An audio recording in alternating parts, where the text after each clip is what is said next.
Hey everybody, how's it going? Welcome to another episode of The Finishing Blow. Hopefully you guys are having a good week so far. This week we have a lot of interesting stuff that I want to cover. Some new news, some old things coming back and becoming new once again. Yes, remakes and re-releases of course. But let's talk about something that's brand new for everyone here, which is John Wick 2. Now Tiger Chen actually visited 8711 Studios and he was there training with Keanu Reeves. There is a chance that he's going to be in John Wick 2, but I'm going to take that with a grain of salt right now. And the reason why I'm doing that is because Tiger Chen has been responsible for training Keanu for a number of films, including the Matrix trilogy, which is what he really learned like how to work with Keanu and how Keanu's style was and things like that, and they've been working together ever since. So just because they did a movie together does not mean that they'll be in a movie again, but I really hope so, because Tiger is awesome and I would love to see him and Keanu Reeves work together, especially on something as amazing as John Wick 2. So I'll let you guys know as soon as I find out more information about it, but for now, take it as a grain of salt, but it is really cool to see Tiger and Keanu together once more. Okay. Next up, we had some information about a upcoming Jackie Chan film called Kung Fu Yoga. Apparently, it's already started production, and according to the Super Chan's blog, it's very quiet. Like, there's not really a lot going on about it. There's not this big announcement for it, which is really weird because it's a Stanley Tong film, which Stanley and Jackie have been working together for years now, and they've always created some really interesting films. I'm really curious to see how Kung Fu Yoga works. I don't know how big of a role Jackie has in it, but Jackie's stunt team has been working on the choreography and the fights and things like that for the past couple months. So there is something going on here. I don't know how big it's going to be, especially since we just heard about Railroad Tigers, but that's not coming out till next year. So this might be like an in-between film, so I'll let you guys know more when I hear about it myself.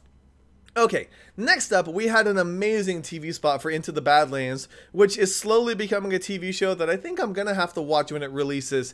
AMC is doing it with Daniel Wu, and it looks absolutely fantastic. Like, from the teaser that we see, the TV spot that we have here, it looks amazing. Like, the choreography looks really on point. I'm really hoping for a TV show that can like deliver on the action sequences. We've had other shows before, but you know, it's one of those things where since you have to continually create fight scenes, they get kind of wore out and burnt out. Like if you look at shows like Martial Law, as much as I love Martial Law, like, you know that as the seasons continued and they had to make fight scenes week after week after week, it gets kind of hard to make it like fresh and interesting. So, you know, the fact that it's just a 6-episode season could work in the benefit for that, and then they have time to flesh out the story and make it more interesting in the future. Okay, next up, we also have some images for Crouching Tiger, Hidden Dragon 2, which has been pushed back to, I believe it was February of next year. It's still going to premiere on Netflix first because it is like a Netflix original film. The images look pretty cool. I really want to see like a teaser or a trailer for this movie. I think that it could be good, but it could also be very bad because there's so many variants too. Like the fact that it's a sequel, the fact that Ang Lee is not associated with it. It's Yang Wu-ping, who has a hit or miss kind of like track record when it comes to directing films as well as choreography. Obviously, we know him for a lot of fantastic films, but there are some movies like True Legend that he did the directing for, and it just didn't sit with me very well. So I'm still kind of hesitant about this, but it is coming out, and they are giving us some images to tide us over. I just hope we get a trailer here in the near future.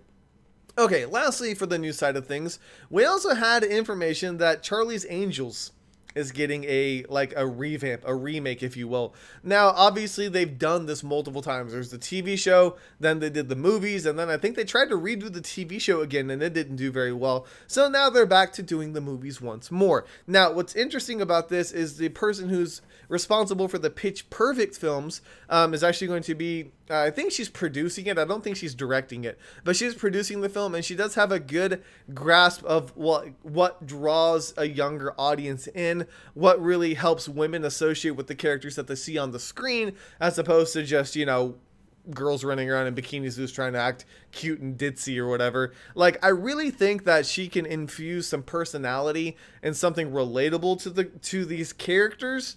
But we have no idea who the Charlie's Angels are going to be. We have no idea who's going to be cast for it. I don't even know. Like, depending on the cast, we might even see if it's going to be more of a comedy tone or if it's going to be more of an action tone. I just don't know. The films that came out like 12 years ago or whatever were okay. They weren't great, but nowadays I don't even think it's going to be watchable. Like, even back then when they were released, you're just like, okay, this is a thing. Like, I'm just going to roll with it. But now I don't even think I want to watch them again. But I'll let you guys know more when I find out about it. Maybe when the cast gets announced, I get more excited about it. But when it comes to remakes and re-releases, typically doesn't win me over. However, my review for this week was actually because of a fight that was in my fight of the week. Hopefully you guys watched it, but it was a Equilibrium tribute, and it was absolutely fun. And so I had to go back, watch the movie again. Surprisingly, it holds up really, really well. Like, I thought, oh, it might be kind of dated now, it might not be as good, but read my review on it if you haven't seen it. It's one of those films that like really brought the gun kata style to like cinema, which, I mean, I guess they like invented it, so that makes sense. But it's really, really interesting and a lot of fun. Christian Bale, man, like that movie is just, he dominates it so much. And I know I should leave this for the review for you guys to check out, but I just really enjoyed it. And hopefully you guys have a chance to read the review and let me know what you think about it. I was going to watch The Good, the Bad, and the Weird because you guys had suggested it, but it just got to the point where I wanted to watch Equilibrium. I'm hoping I can get my hands on SPL 2 next week. We'll see if that happens or not, because I really, really want to review that film as well. So I will do the good, the bad, and the weird because I have not done that movie yet, and I've been curious about it. But I'll try to give it a shot the next time I get the opportunity to. But anyways, that's really all there is for this week. Another short and sweet week, which is absolutely fine by me because things have been crazy and just going a million miles per hour. So it's been kind of nice to have something cool and interesting to talk about each day of the week, and hopefully you guys are having fun as well. But I guess I'll go ahead and stop talking for now so that you guys can enjoy the rest of your weekend. But thank you guys so much for watching. This is K Miller, and this week has been finished.